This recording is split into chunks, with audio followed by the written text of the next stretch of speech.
Hi, this is Welcome to Self, caring for the human in the therapist's chair, and I'm your host, Dr. Hayley D. Quinn, fellow human, clinical psychologist, supervisor and trainer. Welcome to Self is a place where you can come and learn ways to elevate your own care and compassion, a place to rest and be soothed, a place to remember that you are human first and choose the helping profession as just one of the roles in your life. My aim is that this is a place of soothing, comfort, nourishment and nurture. A place where you can also welcome yourself.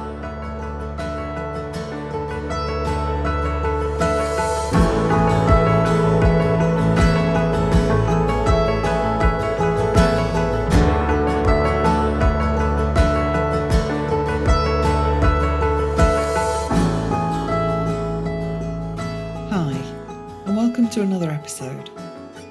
I hope you're enjoying the podcast, and if you're new here, welcome. It's lovely that you've tuned in. I always love receiving feedback on the episodes and any questions or comments you might have, so please feel free to reach out to me on social media, via my website or at hello@drhayleydquinn.com. My next guest, Dr. Tobyn Bell, is someone I had the pleasure of meeting many years ago at a Compassionate Mind Foundation conference. And I've also been lucky enough to participate in some of his training, which if you get the chance, I'd highly recommend. Tobyn is a compassion-focused therapy trainer, supervisor and psychotherapist. He is also an accredited Schema therapist and cognitive behavioural psychotherapist. He is a co-founder of Chairwork UK and a co-author of the book Compassion-Focused Therapy from the Inside Out, a self-practice, self-reflection workbook for therapists. Tobyn regularly provides national and international training on compassion and chair work and is actively involved in ongoing research within these areas. He currently works as a lecturer and operational lead at the University of Manchester, very close to where I grew up. I really enjoyed chatting with Tobyn, and I hope you enjoy this episode as much as I did.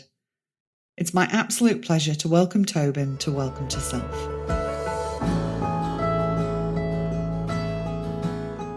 So hey Tobyn, thank you so much for joining me early in the UK. Really appreciate you coming on the podcast. It's really, really lovely to catch up again. Thanks for asking me to come along and speak. Fantastic. So do you want to start with just telling us a little bit about yourself and your path to becoming a helping professional? Yeah, I mean, at the moment I work as a lecturer at the University of Manchester, and I work also as a therapist in different ways. I suppose my path, it's just like a professional path, I suppose, and a personal path. I mean, professionally, I started off as a nurse, a mental health nurse. And then sort of found that the things I enjoyed most were the one-to-one time with clients and getting to know people well. So then moved into therapy, and it was CBT first, and it's great. So that was my first main training. But I suppose then it moved to. I suppose there's lots of clients I work with who, had things that didn't recover, and sort of weren't amenable to change in lots of ways. So I suppose I got drawn more and more to compassion and acceptance-based ways of working, and trained in CFT and mindfulness and schema therapy, emotion-focused therapy, etc. But CFT feels like it's my sort of home, really. And I suppose in terms of but the personal journey, I suppose, starts a bit earlier, really. It's a bit longer. I mean, when I was a youngster, I had depression quite badly. So I suppose that was probably the trigger to be thinking more about mental health, and that put it more forefront in my life. And you get to know people who also have difficulties in that way. So I suppose you kind of inevitably try out the therapies you learn on yourself, and you seek therapy yourself and different things. And I suppose my journey's been kind of similar to trying out first CBT and helpful, but there are so accommodate around or accept, and I got drawn more and more to um, compassion-based approaches, and just found that so helpful in my personal life, really. Yeah. Um, so I suppose that just strengthened my belief in the therapy, trying it out, experiencing it myself. So I suppose then personal and professional sort of combined in a way. Yeah, absolutely. And you co-authored Compassion Focused Therapy from the Inside Out with Russell Coates and Chris Yeah, Hines and James Bennett Levy. Can you share your thoughts on the importance of self-practice, self-reflection for therapists and why it's not only good for their practice, but yeah, also for them as human beings? yeah. I mean, so I suppose I personally believe that having therapy yourself as a therapist is really important. But I know the actual Yeah, evidence same. is the evidence is quite mixed about it. So I mean, it's my colleague and friend James Bennett Levy who thought about ways you can fill the gap, as it were, between I suppose not having therapy and just learning about it by delivering it, but then also receiving the therapy. And self practice, self reflections, the chance to learn the therapy by receiving the interventions, trying it on yourself, or receiving it in pairs or groups or workshops or online, for example. And then you sort of squeeze the juice of the experience so you get the maximum benefit from it. So you experience it and then you reflect on the benefits for yourself as a person. So what you might learn about yourself, your thoughts, patterns, etc. But then also what you learn as the therapist too. So, Yeah, what was it like to receive the intervention? Was it too fast? Would you have liked weeks on that formulation rather than it being rushed? And I think that's what really builds like empathy. So there's lots of yeah, evidence that self-practice, self-reflection builds empathy, but also I think conviction for the therapy you're delivering. So if you've done it and you receive it and it lands and it makes a difference, yeah, you actually can deliver it with more conviction, and you can be slightly more creative in the way you apply it, is what the evidence suggests. yeah, Um, so I think having that chance to receive it from the inside out is really important. You know it in a very different way. Um, absolutely. I think you understand the power of some of the exercises, don't you, in a way that you can't understand just by reading about them. Definitely. I think you also find your blind spots as well, or the areas that you find difficult to be sensitive to or to tolerate. And Paul Gilbert from CFT often talks about that. If you can't sort of be sensitive and tolerate it in yourself, it's very difficult um, to do that with other people. Yeah, So, for absolutely. example, I find quite anger quite tricky, more of a tricky emotion, and doing work on that has helped me to, I don't know, see its value and importance in other people in the therapeutic process, Yeah, um, and not be frightened of it in therapy. yeah. Because of course, I mean, if we can't get close to our dark side, how can we Exactly. walk with somebody else as they move towards theirs?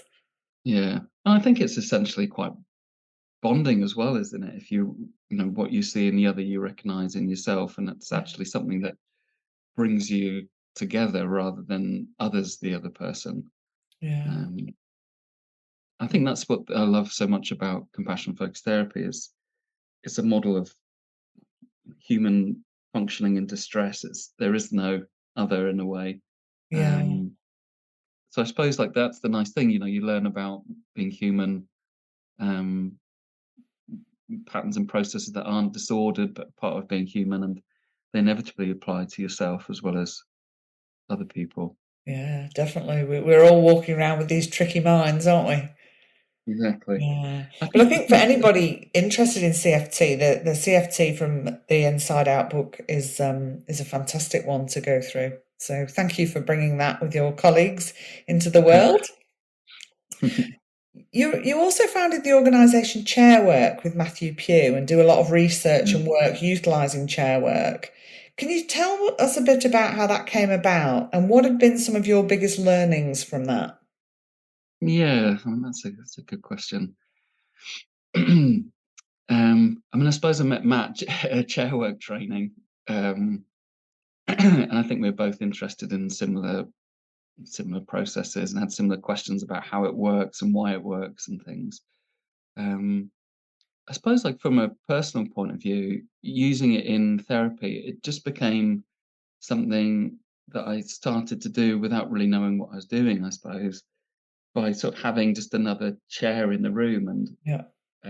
it just felt like a really helpful way of externalizing certain processes that the client might be experiencing, but also separating from them too. So I suppose, like, in cognitive therapy, for example, you might ask, how would you see this in a friend, or if a friend was here, how would they see this in you, for example, to get a perspective shift. Um, but by having a chair there, and then imagining the friend there to either talk to or go over and embody, Yeah. just seemed to move things so quickly. Interested it in that way, and then got drawn to all the different therapies that use chair work. And I think there's such interesting processes within chair work. So I think some of the important learning points for me is that idea of self multiplicity. So often when I'm hearing people talk now, I'd be kind of trying to listen in. They talk about it like listening in stereo Yeah. rather than mono. So someone might say something like, "Oh, I'm so stupid for doing that."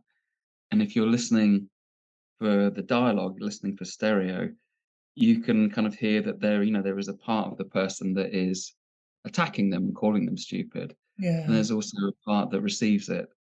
And then that kind of allows you to explore and be sensitive to the relationship that goes on in between these two parts. It gives you more of a therapeutic target because you can target the angry critic, or you can explore the vulnerability. Yeah. And when you get the relationships out, you can then explore, like, does this relationship look like other relationships in people's lives?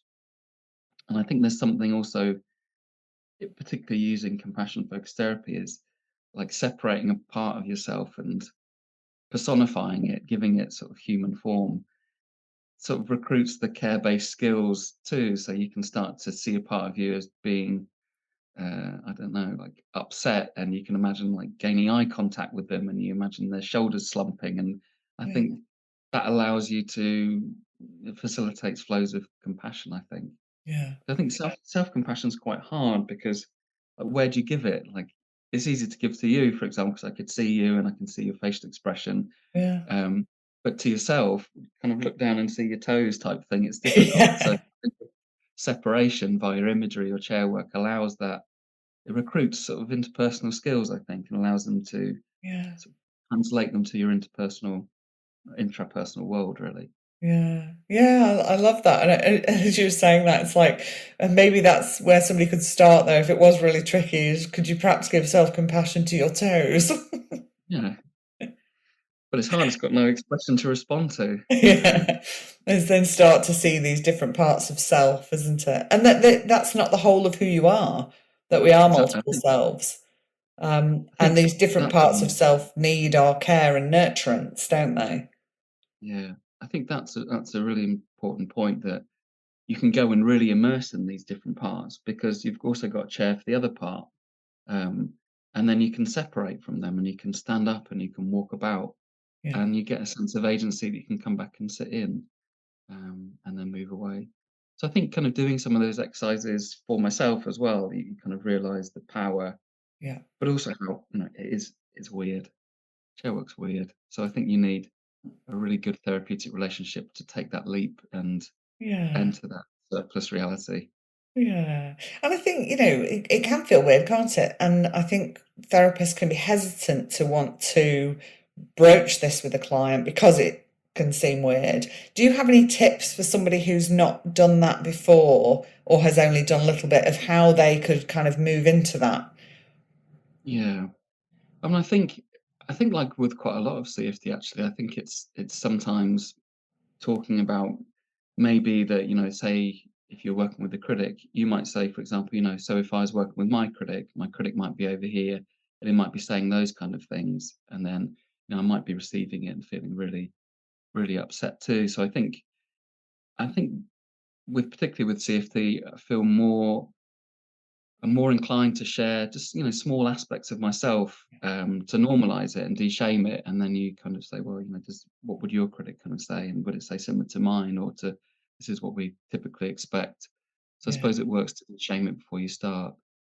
And the other thing that we typically do in Chairwork is it's like a doubling process where you you work together and you would give first person statements that try and capture what the client says, capture the implicit messages or the emotion. So you might, as a therapist, for example, start speaking to the empty chair to model how how the client might speak to it. Yeah. And there's such a beautiful process of then sort of finding your voice together. So I might say to try and help a client speak to the empty chair is, so maybe we could start by saying something like, seeing you here, it's making me feel a bit scared. Does that fit? And do you want to try that? So you can offer statements for people to try out and check against their experience. So there's a kind of shift from asking lots of questions, which might move folk up to the head, Yeah. to kind of giving first person statements. So you're finding sort of or elaborating a voice together, which I Yeah. really like about your work. So it'd be a really nice, gentle, supportive, encouraging process, hey? Yeah. Yeah, and sometimes it gives you a chance to really, if the client's really stuck, to step in and advocate for them. So, would it be okay if I speak to the critic? I know it's really difficult when you face the critic. Could Yeah. I speak to them and maybe say what I'd like to say for us together, for our compassionate team? Yeah. That's beautiful. Our compassionate team. I like that. That's lovely. So, like many of us, you have diversity in your work. You write and you research and you do the stuff with the chair work and you do therapy and you teach at university. You're a busy, busy man. You're a parent. You do lots of stuff. What would you say are the pros and cons of having that diversity in your work? Yeah. I think the pros are when it all works together and you feel like you're weaving them together and there's some connective strands. So you might be doing some research and you find something from speaking to clients in the research way, and then you bring it into your supervision or your therapy, and then that I guess in turns informs your teaching, and then furthers research questions, etc. But when it doesn't work, it's just like you're doing multiple things that aren't connected, and you just want to work on one project. Yeah, Um, I think there's lots of projects have been really slow lately, but I don't know. I think there's potentially something to be said about that, about stopping things, leaving things, coming back to things with a fresh head, with a yeah, different mindset, with a different kind of self self on board type thing, and yeah, you see things very differently, and they start to become more woven into who you are, I think. yeah, I'm not particularly a quick researcher, but I suppose it's picking things that you feel really passionate about. yeah. Yeah. So Helps. sometimes it feels like this really flowing ecosystem where everything kind of works together, and other Mm, times it can feel like things are drawing your attention away from the other things you want to be doing. I think so. Yeah, I think so. Um, yeah, very much, very much so. Yeah, yeah, very much so. I think it's hard. I think therapy and working therapy is just really difficult, and I think it should be difficult in lots of ways, because it's we're working with lots of uncertainty when Yeah, we're not following set protocols ideally. um it takes a lot of effort and time, yeah, so I yeah, think it needs that time, space, and supervision and reflection with others, and yeah. yeah. So I guess bringing compassion to the situation as well for ourselves, isn't it? When it's not all flowing in the nice way we might like, Yeah, that's okay. And like you said before, sometimes it is about stepping back and saying, actually, I don't need to do this right now. I need to set this aside and come back to it with fresh yeah, eyes or at a different yeah, time. yeah, I think so.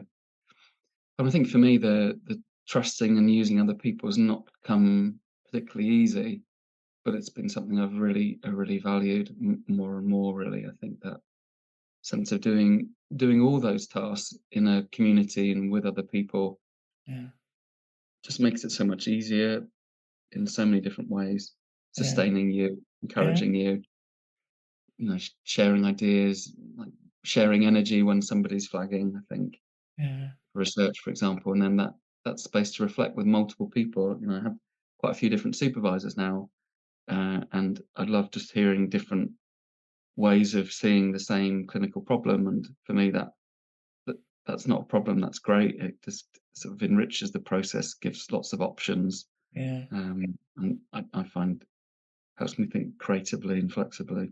Yeah. Yeah, absolutely. I think, like you were saying, it can be hard to sort of reach out for help to people.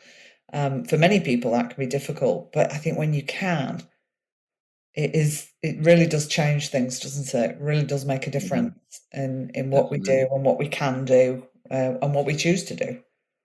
I think that sense of sort of carrying people into the individual works. I mean, some work you do individually, but Yeah.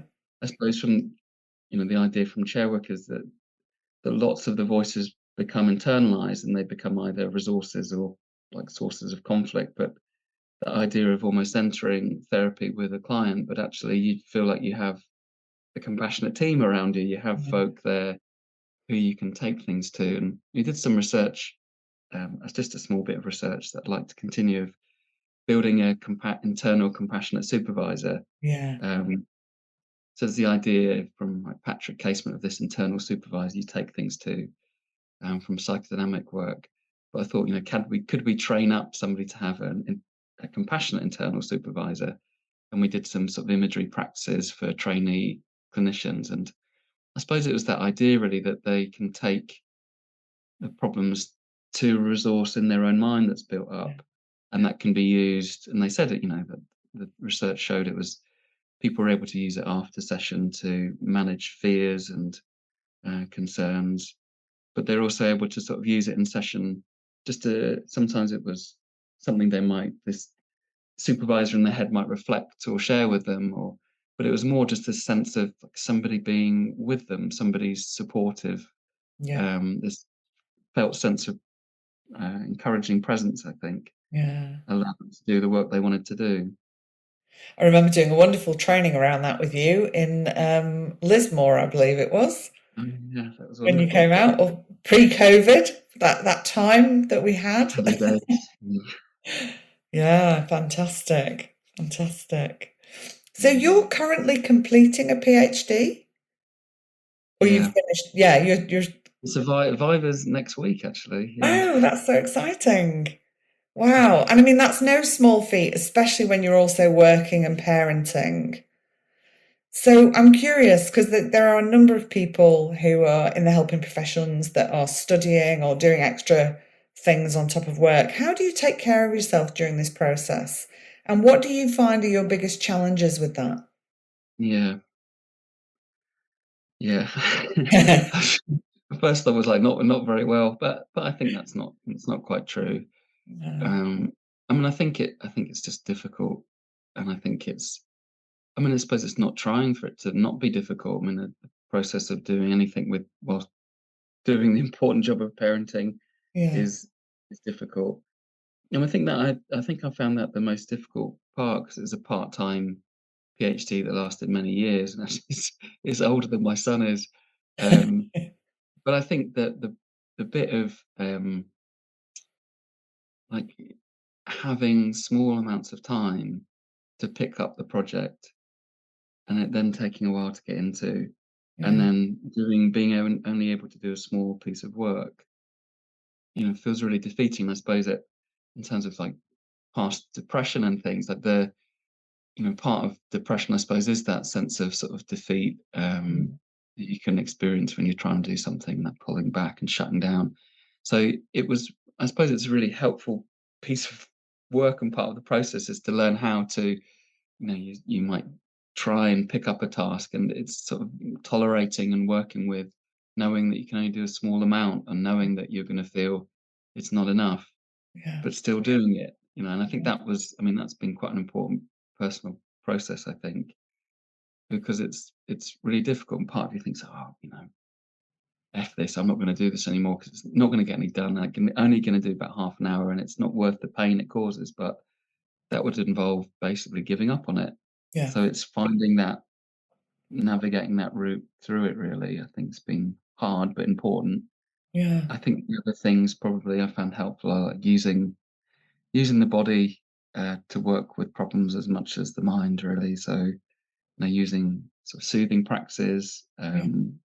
but also kind of drive-based practices, using the body and shifting the physiological context rather than trying to change the mental context makes such a difference for me. So, a run or a swim is worth Yeah. hours of thought. Yeah. Yeah. So getting active. Yeah. Yeah. Yeah. And I Mm, imagine, you know, there would be lots of opportunities for the self-critic to show up in that process. Like you're yeah. saying, "Oh, this is not enough. I've not done enough." Um, how do you then work with that? Yeah. I mean, I think being working with the self-critic's been such an important part of for me, um, and that's such an important part of compassion focused therapy. I Yeah. suppose having worked on it a lot, it doesn't really. I suppose when it shows up now, it just shows up as almost as a flag or a piece of information or a reminder. So I suppose when I do notice getting critical, I suppose it's less leaning into the content and arguing with the content or Yeah. working with the content, and it's just thinking, right, so I know when the critic shows up, it means it's usually in a response to feeling like I'm failing or being rejected in some way. Yeah. Um, I mean, I think that's probably the same for most folk. So I suppose if I see that and I see as that's what its function is and what its role is and what's triggered it, then it allows me to work on what's primary underneath it. So just feeling like I could fail, feeling vulnerable around that, feeling Yeah. concerned that I might be judged, and then I work on the fear of judgment. So I think it's almost like a flag pointing to um, what I need to tend to. I think Yeah. um, that's been the most helpful way I think about it. And I suppose the more you practice the compassionate voice, the more it offers itself. Yeah. Um, Absolutely. I can so relate to that. I had an extremely vicious and brutal self-critic, and yeah, have done a lot of work with that and building the compassionate self. And I really hear what you're saying is it becomes less about that content of the critic, and it's like, oh, you've yeah, shown up. What's that about then? yeah. It What does. do I need to be aware of? And I think kind of curiosity is the kind of opposite to threat, the energy of threat, and Yeah. the kind of defenses that spring from it, like being interested, being Yeah. what is it that's hurting here is. It comes back to sort of our definitions of compassion. We're using it like being sensitive to suffering. Like, what Yeah. is it that hurts really, and then what is it that I need? Having Yeah. listened to the hurt. Yeah. Absolutely. Absolutely. So well worth building a compassionate self. Yeah, Because hard work though. But hard work, but most things that are worth it are, aren't they? Exactly. Yeah, exactly. Yeah, absolutely. An ongoing practice, but certainly something I've spoke many times about. It's been life-changing for me, and I think you have spoken too about that sort of thing. That it just makes such a difference, doesn't it? In all areas as well. And I think, as helping professionals, we really do need to take care of ourselves. Yeah, The work we do is challenging and can be yeah, very triggering depending on the situation, the client that you've got with you. Um, so I think it's a good investment in ourselves to be practicing this. yeah. It's in service of our clients too. Yeah, I really think that. I mean, so much that the information we get from a clinical session is often like how we feel and being open to that. yeah, Um, Within ourselves, I think it provides such a great stream of information from the clinic too. And then if you don't sort of shame and blame yourself about it, then it becomes an important source to take to supervision. And I yeah, think that, I mean, that for me is like it's would be the most important sort of take home you can do from CFT. So there's loads of wonderful exercises in compassion focused therapy where you learn to you teach folk how to create a safe place and to create compassionate others and to do soothing rhythm breathing and often it doesn't work, but it doesn't work for good reasons. So like somebody might become really angry or be full of grief and tears yeah, or dissociate when you're doing it, and it's so easy to think that that is it not working or you've failed in some way. You've kind of done a procedural error. If only I use a better voice tone or better pacing. But Yeah. if you can clear that stuff away, then it becomes such important information about the client and their fears and blocks to compassion. Yeah. Um, and I think that's a real shift from like being right at the beginning of CFT, where you think, oh, I've got to do this right and it's got to land in this way, to let me just sort of drop this in, these sort of caring signals into the client's world and see how they land. And when they land and other things come back, rather than sort of feeling soothed and safe, then that's what makes it the therapy, and that's Yeah. becomes important. But it's hard to clear the way of your own stuff, I think, to be able to appreciate that. Yeah. Because we're human too with tricky minds, right? I Exactly. remember Paul Gilbert saying, fears, blocks, and resistances is the work of CFT. Is the Yeah, It's such important work, isn't it? And looking at our own fears, blocks, and resistances yeah, to how we are in the room and how we are in terms of taking care of ourselves as well as therapists. yeah. It's a great learning, isn't it? So, like, so-called treatment failures are actually the most important thing to Yeah. attend to, and I suppose that translates to personal life, isn't it? Things you feel like you're failing at Yeah. are the things, you maybe need attention and Yeah. generate the most learning, really. And how can we look at those in a gentle and compassionate way? Exactly. Yeah. Yeah. Yeah.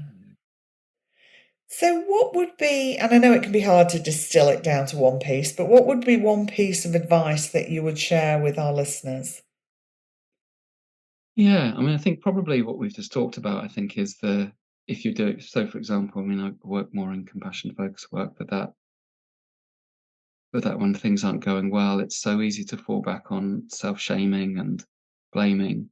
And I suppose if you can find ways to be steady and compassionate with yourself, then it becomes, as a clinician, the most important pieces of information and ways to connect to the client's most important unmet needs, really. Um, I suppose in terms of, for myself and clinically, that idea of self multiplicity is, I just find so helpful. Yeah. Um, the idea of, there are multiples in oneself, there are multiples in other people, and I think for me that sort of allows me to own more in myself. I can own that there's a part of me that, I don't know, might hate being a parent, but I know that because I can trust that there is another part that loves it and Yeah. accepts it. So it feels like it allows you to lean into different aspects of your experience without worrying that it is all of you. Yeah. Um, and then I suppose it allows for the complexity and richness of inner relationships to be discerned and worked on Yeah. and Absolutely. changed. Adding in different voices. I suppose that's the other thing.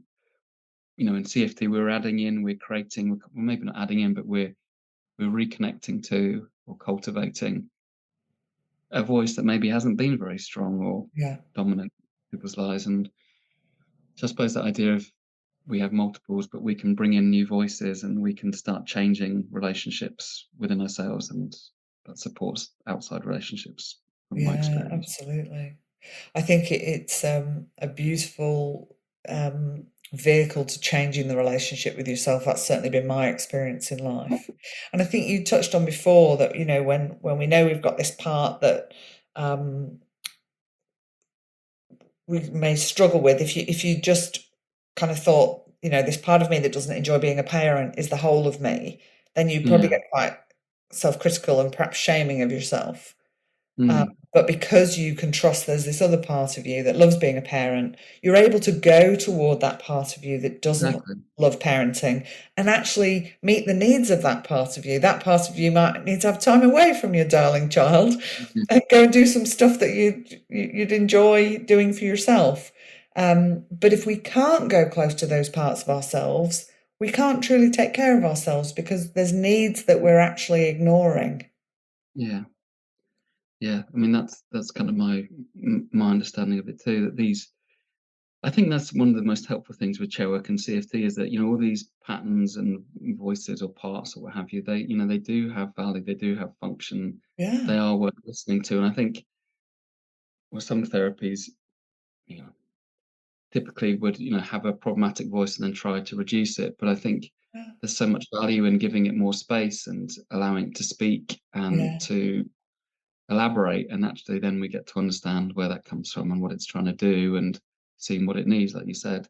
I Yeah. think the idea of self-multiplicity is so powerful because it means you don't have to get rid of parts. You can, Yeah. you're just building another part to work with it and understand it. So it's not, so therefore it becomes more about how do we build and integrate rather than kind of reduce or eject kind of thing, which I Yeah. think just feels so much more healthy. Yeah.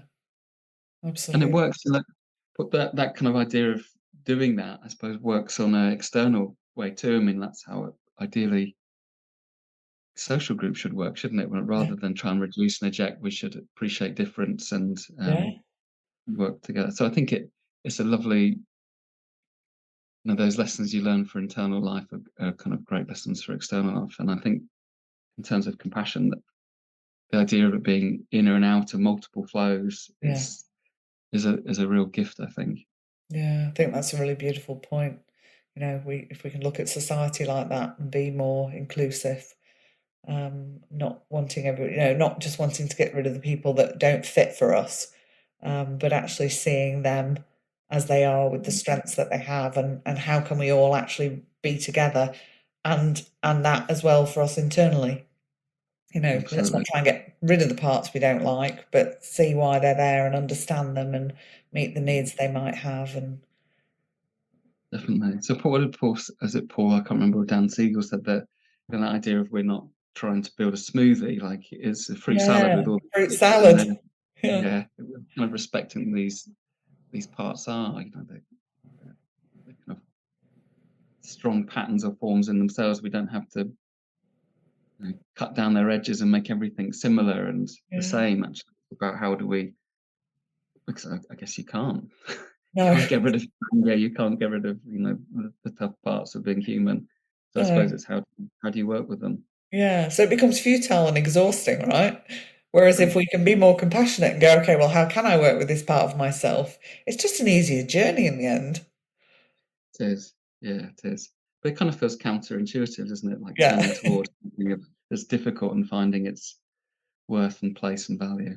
yeah, absolutely. Yeah. So I ask this to all my guests, and I'm always curious about the answer. If you could meet your 80-year-old self, what do you think they would say to you? Yeah.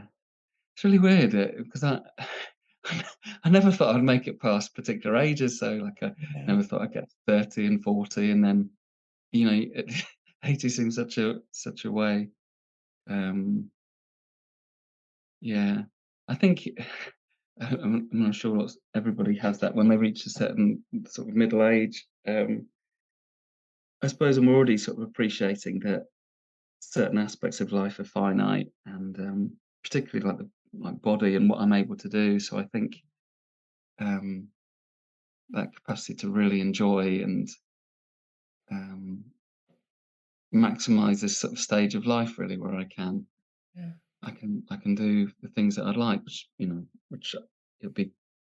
I'd love to be kind of more like kind of grateful for. It's hard, I think, when you're so driven and tasks are there to appreciate that. And so I think I'd probably say work a lot less. yeah, Listen to that. The part that feels defeated and exhausted. It's not something you need to plow over. It's something you actually need to provide space for and listen to yeah, a lot more because I don't think it is just exhaustion. I think it's yearning for something different yeah, outside of therapy. I think too. yeah, yeah. So how can you slow down and listen to the wisdom that that's offering you? Yeah, Yeah, I think there is a value in just doing that, slowing down and giving those yeah, other voices a chance really to be heard. absolutely, absolutely. Greatest life hack ever, slowing down, I think. Chronic illness forced that upon me, but gee, I learnt some stuff through it. It's funny that there's some forms of therapy sort of say that, if you don't listen, if you do disown parts of yourself, it'll come looking for you in different ways. And I kind of have that sense if I don't slow down and stop, then you will be stopped. Yeah. By an illness or something, or by something that forces you to do it. So I think, proactively doing it would be good. Yeah. Maybe you can check in with your 80-year-old self in the mornings and just say, "What do you reckon?" I'm getting glimpses of it with my sore knees already, I think. Yeah. Yeah. So, could you tell us a bit about any current projects that you're currently working on? Yeah, so I mean, the the majority of work at the moment is Chairwork orientated, really. And so we've got a project just starting up about using the compassionate other. So, in CFT, you might imagine this caring figure that becomes an internal resource and forms a sort of internal relationship. But for some folk, imagery is quite tricky. So, we're doing some research about doing a Chairwork version of it. So creating the sense or the image, if you can do that, of the compassionate other in the other chair, but then role reversing and becoming the compassionate other. So you add embodiment to it. Yeah. So being the compassionate other and then speaking to the empty chair where you were. So I think for me, it sort of takes the imagery one step further by adding embodiment and then adding sort of embodied dialogue. Yeah. Then you can swap backwards and forwards and receive the care, and I think it highlights the different flows of compassion really nicely. I'm also doing some research on the compassionate other and social anxiety to see if that's helpful. Oh, cool. That's exciting. Yeah. So, if people want to find out more about the things you're doing or get in touch, where can they find you and engage with you and your work? And I'll put links in the show notes as well. Yeah, so the website of the organisation I run with my colleague Matthew. I mean, Matthew's done amazing work in Chairwork in CBT, but written about Chairwork more broadly. So we run an organisation called Chairwork, and it's chairwork.co.uk. And if you go to the website, it's got trainings that we offer that are mainly online still, so we can reach different folk. But it's got lots of resources there. It's got sort of prompts or dance steps for multiple different Chairwork interventions, and we put all our papers on there as well, and sort of things that we use, protocols from research and things. So if you're interested, it's quite good free resources to have and have a look at. Fantastic. That's so generous. Yeah, I mean, it's good practice to try and articulate it, and so it's good for us to simplify, clarify, and communicate what we're trying to do. I think for a long time, Chairwork was